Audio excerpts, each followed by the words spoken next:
Assalamualaikum warahmatullahi wabarakatuh. Apa kabar teman-teman semuanya? Semoga teman-teman selalu dalam keadaan sehat dan tetap semangat. Baik teman-teman level 8, seperti apa yang sudah Ustazah katakan di pekan lalu lewat Google Classroom, bahwa materi kita di bab 1 itu sudah selesai semua ya teman-teman. Nah, sekarang kita beralih ke bab 2. Untuk di bab 2 ini sendiri, teman-teman juga sudah pernah belajar, yaitu mengenai jenis-jenis dari mobilitas dan pluralitas. Namun ada beberapa dari submateri yang belum kita bahas ya teman-teman. Salah satunya adalah terkait faktor pendorong dan penghambat mobilitas sosial. Nah, untuk di video kali ini kita akan belajar mengenai faktor pendorong dan penghambat mobilitas sosial, serta nanti ada sedikit singgungan dari materi pluralitas. Nah, untuk yang pertama, faktor pendorong yang pertama adalah faktor struktur sosial yang terbuka. Maksudnya bagaimana? Maksudnya adalah struktur sosial ini merupakan lapisan status sosial individu atau kelompok ya teman-teman. Struktur sosial di Indonesia ini adalah terbuka, di mana seseorang dapat dengan mudah berpindah status sosialnya.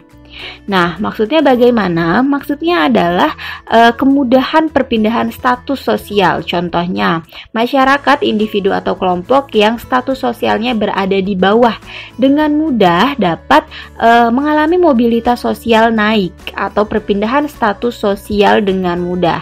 Nah, ini yang disebut dengan struktur sosial yang terbuka. Perpindahan status sosial yang mudah. Contoh realnya kita bisa lihat ya teman-teman di media sosial, misalnya di Instagram. Banyak orang-orang yang dengan mudah dapat viral meskipun dia tidak memiliki kemampuan. Nah, untuk yang kedua adalah faktor kemampuan individu.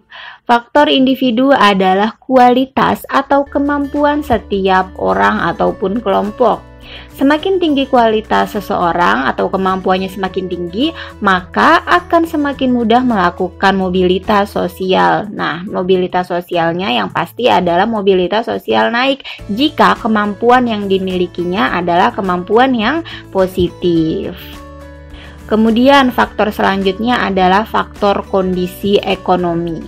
Individu atau kelompok yang memiliki perekonomian yang baik akan lebih mudah melakukan mobilitas sosial. Nah, mengapa demikian? Karena dengan kondisi ekonomi yang baik, maka akan mempermudah seseorang untuk memperoleh modal, pendidikan, dan kesempatan lainnya. Yang keempat ada faktor status sosial. Setiap manusia pasti dilahirkan dalam status sosial yang dimiliki oleh orang tuanya. Hal itu karena ketika dilahirkan tidak ada satu manusia pun yang memiliki statusnya sendiri. Artinya statusnya bawaan dari orang tua. Apabila tidak puas dalam kedudukannya, maka orang tersebut akan berusaha untuk mendapat pencapaian yang lebih tinggi, maka akan terjadinya mobilitas sosial. Kemudian selanjutnya ada faktor politik dan keamanan.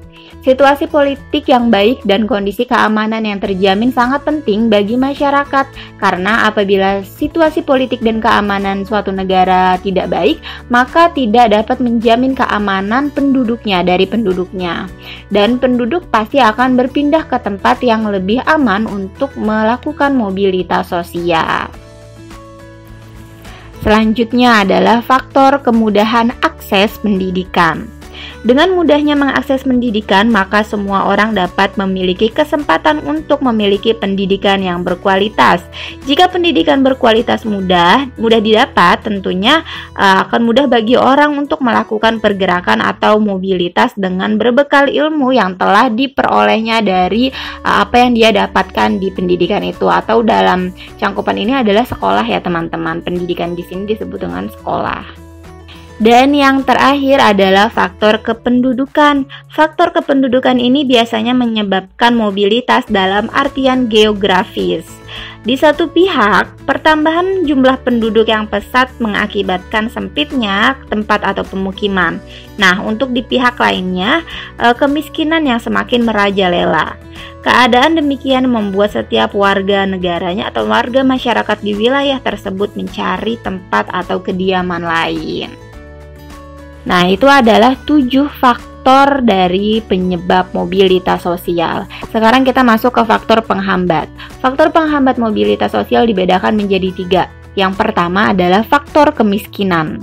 Seseorang yang berada dalam keadaan yang miskin biasanya akan susah untuk melakukan perpindahan status sosial atau mobilitas. Salah satu penyebab munculnya kemiskinan adalah karena pendidikan yang rendah. Kemudian selanjutnya adalah faktor diskriminasi kelas. Maksudnya diskriminasi kelas di sini adalah perbedaan perlakuan terhadap seseorang atau kelompok karena alasan perbedaan. Jadi perbedaan itu bisa berupa suku, ras, agama, ataupun golongan. Perbedaan perlakuan tersebut mengakibatkan seseorang atau kelompok menjadi tidak bisa atau terbatas dalam mengakses sesuatu, misalnya pendidikan atau sumber ekonomi atau bahkan politik.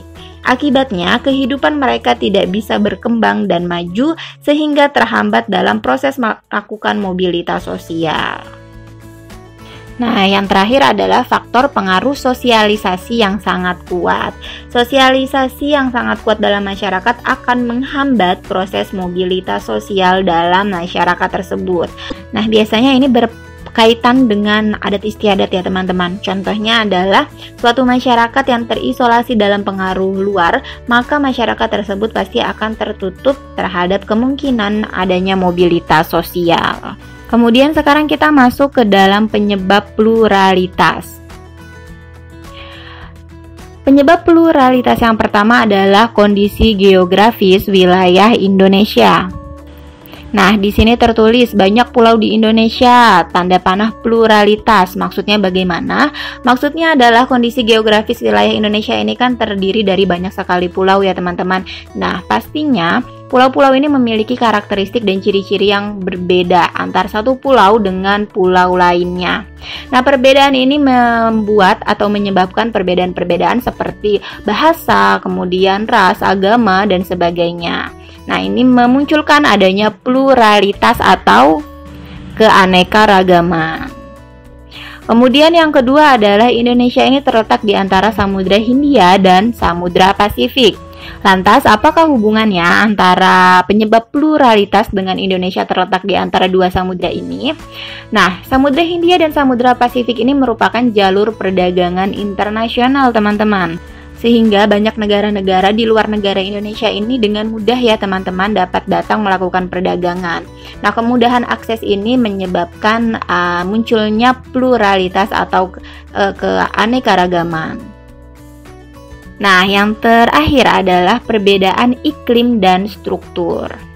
Di sini tertulis ya, perbedaan iklim di tiap wilayah tanda panah pluralitas regional. Maksudnya bagaimana? Maksudnya adalah iklim yang berbeda-beda dan struktur yang tidak sama di Indonesia di setiap daerahnya ini pasti akan memunculkan pluralitas regional. Pluralitas regional ini adalah keanekaragaman di setiap wilayah. Atau tadi sudah kita bahas ya teman-teman mengenai bahwa setiap wilayah atau setiap daerah ini pasti memiliki ciri-ciri yang berbeda. Nah, ini juga dapat dipengaruhi oleh iklim dan struktur. Nah, itu adalah sedikit pembahasan ya teman-teman mengenai mobilitas sosial dan pluralitas untuk mengingatkan teman-teman. Baik teman-teman, untuk materi kali ini Ustazah rasa sudah cukup ya teman-teman. Semoga dapat bermanfaat dan menambah wawasan. Ustazah tutup, terima kasih. Wassalamualaikum warahmatullahi wabarakatuh.